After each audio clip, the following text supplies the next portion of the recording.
कहानी की शुरुआत होती है अमेरिका के एक जाने माने कॉलेज MIT में। इस वक्त हम प्रोफेसर जेरल्ड को अपनी मैथ्स की क्लास पढ़ाते हुए देखते हैं। लेक्चर खत्म होने के बाद उन्होंने अपने स्टूडेंट्स को बताया कि मैं क्लास के बाहर बोर्ड पर मैथ्स का एक बहुत मुश्किल सवाल लिखने वाला हूँ और अगर तुम में से किसी ने भी इसे सॉल्व कर दिया तो कॉलेज में तुम्हारा नाम सुनहरे अक्षरों से लिखा जाएगा। उन्होंने अपने स्टूडेंट्स को मोटिवेट भी किया ये कहकर कि पहले भी मेरे कुछ स्टूडेंट्स इस क्वेश्चन को सॉल्व कर चुके हैं और आज के दिन वो बिल्कुल टॉप पे हैं अपनी फील्ड में। ये सवाल बहुत मुश्किल है, ये देखते हुए प्रोफेसर जेरल्ड ने उन्हें सेमेस्टर के आखिर तक का वक्त दिया ताकि वो आराम से समय लेकर इसे सॉल्व कर सकें। लेक्चर खत्म हुआ और फिर हमने विल हंटिंग नाम के एक आदमी को देखा जो वहाँ पर साफ सफाई का काम करता था। उसने वो मैथ्स प्रॉब्लम देखी जो प्रोफेसर ने लिखी थी। विल बाद में अपने घर गया और बाथरूम के शीशे पर इक्वेशन सॉल्व करने लगा। अगले दिन जब वो वहाँ बिल्कुल अकेला था, उसने चौक उठाया और प्रॉब्लम का आंसर लिख दिया। ये बहुत बड़ी बात थी क्योंकि उसने इस सवाल का जवाब सिर्फ एक दिन में निकाल दिया था। काम के अलावा विल अपना सारा समय अपने दोस्तों के साथ मटर गश्ती करते हुए बिताता था। एक दिन जब वो एक बेसबॉल मैच देख रहा था तो विल ने एक लड़के को देखा जो स्कूल में उसे परेशान करता था। उसे देखते ही विल के अंदर गुस्सा फूट गया। वो अपने दोस्तों के साथ उस लड़के के पास गया और लड़ाई शुरू कर दी। अंत में विल ने बदला लेते हुए उस लड़के को बहुत मारा। मामला ज्यादा न बढ़ जाए तो उसके दोस्तों ने उसे रोक दिया, लेकिन तब तक पुलिस वहां आ गई और जब पुलिस वाले ने उसे रोकने की कोशिश की तो उसने पुलिस वाले पर ही हमला कर दिया, जिस वजह से वो अरेस्ट हो गया। दूसरी ओर प्रोफेसर जेरल्ड को पता चला कि जो मैथ्स प्रॉब्लम उसने लिखी थी वो तो सॉल्व भी हो गई है। वो तुरंत चेक करने गया और देखा कि किसी ने सच में उसका क्वेश्चन बिल्कुल सही सॉल्व कर दिया था। उसने अपने कुछ होशियार स्टूडेंट से पूछा कि ये तुम लोगों में से किसी का काम तो नहीं है, लेकिन जब उन बच्चों ने भी मना कर दिया तब तो प्रोफेसर एकदम चौंक गया। खैर प्रोफेसर की अगली क्लास पूरी तरह भरी हुई थी। सब लोग जानना चाहते थे कि आखिर वो अनजान मैथ्स जीनियस है कौन। प्रोफेसर ने कहा कि जिसने भी ये सॉल्व किया है वो आगे आए, मैं उसे उसका प्राइज देना चाहता हूँ। लेकिन पूरी क्लास एक दूसरे को देखने लगी, कोई भी आगे नहीं बढ़ा। जब कोई भी सामने नहीं आया तो प्रोफेसर ने अपने स्टूडेंट से कहा कि मैं एक और मैथ्स प्रॉब्लम लिख रहा हूँ जिसे सॉल्व करने में मुझे खुद 2 साल लगे थे। अब तुम में से जो भी वो मैथ्स जीनियस है इसे तो एक दिन में सॉल्व नहीं कर पाएगा।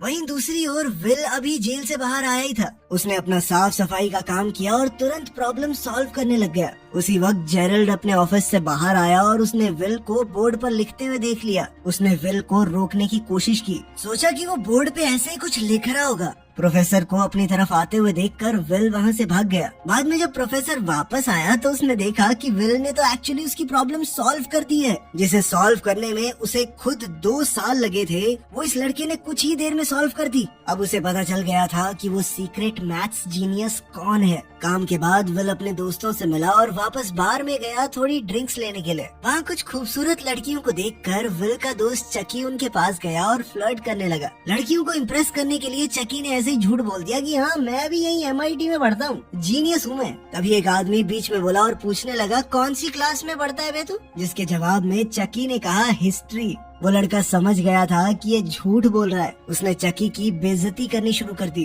और जानबूझकर उससे हिस्ट्री के टॉपिक्स पर सवाल करने लगा। बेचारे चकी को आता जाता तो कुछ था नहीं, तो वो एकदम चुप रहा। तभी विल अपने दोस्त के लिए आगे बढ़ा और उस आदमी से डिबेट करनी शुरू कर दी। विल एक बार जो पढ़ लेता था कभी भूलता ही नहीं था। उसके फैक्ट्स और जबान इतनी साफ थी कि उसने उस लड़के को एकदम चुप करवा दिया। साथ ही विल ने उस लड़के की बेइज्जती की कि तूने उस किताब से पढ़ा है ना, बिल्कुल रटी रटाई बातें करता है तू। विल ने उसका मजाक उड़ाते हुए कहा कि इतने हजारों डॉलर खर्च कर रहा है तू, फिर भी जब रटी रटाई बातें बोलनी है तो ये तो मैंने पब्लिक लाइब्रेरी में पढ़ी है। इस सब के बाद वो आदमी तिल मिलाकर वहाँ से चला गया। बाद में उन लड़कियों में से एक जिसका नाम स्काइलर है विल के पास आई और उसे अपना फोन नंबर दे दिया। विल की होशियारी देखकर स्काइलर को वो थोड़ा पसंद आ गया था और स्काइलर ने कहा कि करना किसी दिन फोन मुझे जब तुम्हारे पास टाइम हो। विल ने बाद में वो नंबर उस लड़की को भी दिखाया जो ज्यादा स्मार्ट बनने की कोशिश कर रहा था।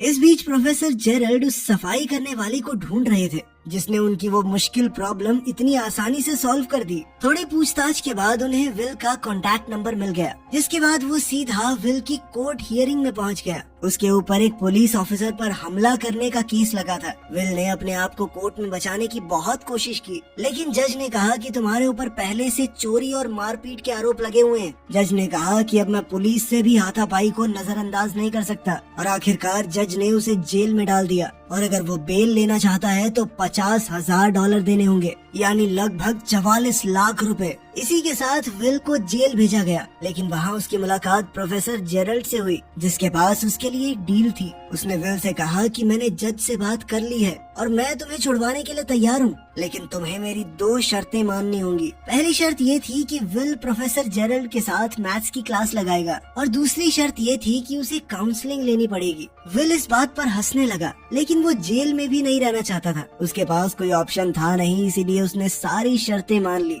जल्द ही उसने अपनी मैथ्स की क्लास प्रोफेसर जेरल्ड के साथ शुरू कर दी, जो विल के तेज दिमाग को देखकर एकदम हैरान रह गए। अब दूसरी शर्त के हिसाब से उसे एक थेरेपिस्ट से काउंसलिंग लेनी होगी, लेकिन चाहे वो कितने भी थेरेपिस्ट के पास क्यों न चला जाए, विल खुद को उनके सामने खोलता नहीं था। ऊपर से उनका मजाक अलग से उड़ाने लगता। वो एक दिन पहले उन थेरेपिस्ट्स की लिखी हुई किताबें पढ़ लेता और अगले दिन जम के उनकी बेइज्जती करता। आखिरी ऑप्शन के तौर पर प्रोफेसर जेरल्ड ने अपने पुराने दोस्त शॉन मैगवायर से मदद मांगी, जो अब साइकोलॉजी पढ़ाता था। शॉन ने शुरुआत में तो कहा कि मेरे पास फालतू टाइम नहीं है इस सब के लिए, लेकिन जब जेरल्ड ने उसे समझाने की कोशिश की कि वो लड़का बहुत स्पेशल है, अगर सही रास्ते पर नहीं आया ना तो अपनी जिंदगी बर्बाद कर बैठेगा। ये सब सुनने के बाद शॉन आखिरकार मान गया और विल से मिला। जैसा कि उसने अपने पुराने थेरेपिस्ट के साथ किया था, विल ने शॉन की किताब भी पढ़ ली थी और अब वो उनके हिसाब से ही उसका मजाक उड़ाने लगा। लेकिन शॉन ने पेशेंस रखते हुए विल के साथ एकदम नॉर्मल बातचीत की, बिना उसकी जिंदगी के बारे में कुछ भी पूछे। तभी विल की नजर एक पेंटिंग के ऊपर पड़ी जो शॉन ने खुद से पेंट की थी।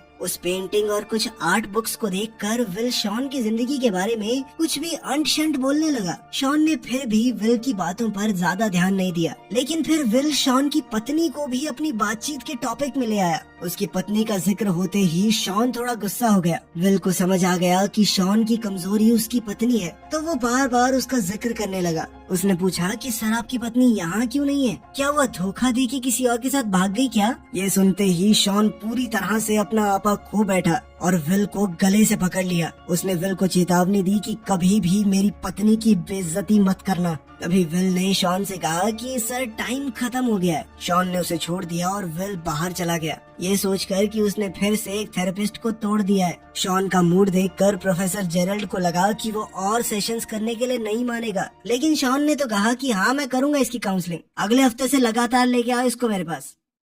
काउंसलिंग के बाद विल स्काइलर के साथ डेट पर गया। डेट पर विल को पता चला कि स्काइलर एक बहुत ही अमीर परिवार से है और इस वक्त हार्वर्ड में पढ़ रही है। उन दोनों ने ही एक दूसरे के साथ बहुत अच्छे से समय बिताया। अपनी खूबसूरत पहली डेट के आखिर में उन्होंने एक दूसरे को चूम लिया। विल जब अगले हफ्ते शॉन से मिलने आया तो शॉन ने कहा कि चलो बाहर चल के बातचीत करते हैं। शॉन विल को एक पार्क में ले गया और उससे बात करने लगा। उसने विल से कहा कि तुमने जो कुछ भी बोला मैंने उस बारे में बहुत सोचा। आखिर में मुझे यही समझ में आया कि तुम दिमाग से एक छोटे बच्चे हो जो ये जानता ही नहीं है कि वो क्या बोल रहा है। बदतमीज हो थोड़े से। शॉन ने विल से कहा कि मैं समझता हूँ तुम बोलना नहीं चाहते, शायद कोई डर है तुम्हारे अंदर, लेकिन बेटा एक बात याद रखना, कभी तो तुम्हें बोलना ही पड़ेगा वरना जिंदगी की सारी अच्छी चीजें खो बैठोगे। अगले दिन विल अपने दोस्त चकी के साथ एक कंस्ट्रक्शन साइट पर मजदूरी करने गया। उसने स्काइलर को फोन किया, लेकिन वो बात करने से डर रहा था। शॉन के साथ अपने तीसरे थेरेपी सेशन में विल ने एक शब्द भी नहीं कहा और शॉन ने भी नहीं। दोनों पूरा 1 घंटा चुप रहे। चौथा सेशन भी इसी तरह से शुरू हुआ, जहाँ किसी ने कुछ नहीं बोला,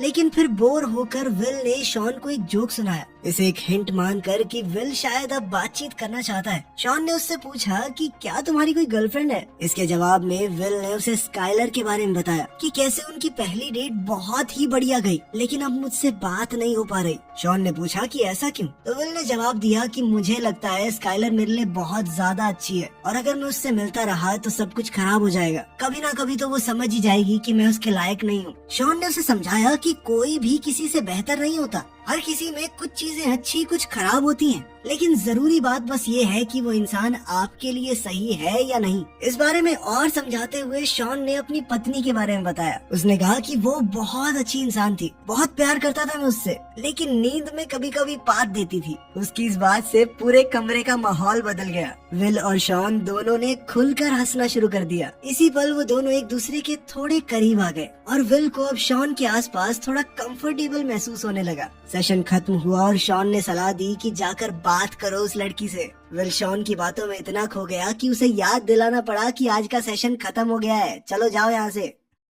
शॉन की बात मानकर विल स्काइलर के कॉलेज में गया और उसे दोबारा बाहर चलने के लिए कहा। स्काइलर ने कहा कि मैं तुम्हारे साथ बाहर जाना चाहती हूँ, लेकिन मुझे एक बहुत ही ज्यादा मुश्किल प्रॉब्लम सॉल्व करनी है जिसमें कई दिन भी लग सकते हैं। विल और इंतजार नहीं कर सकता था तो उसने कहा कि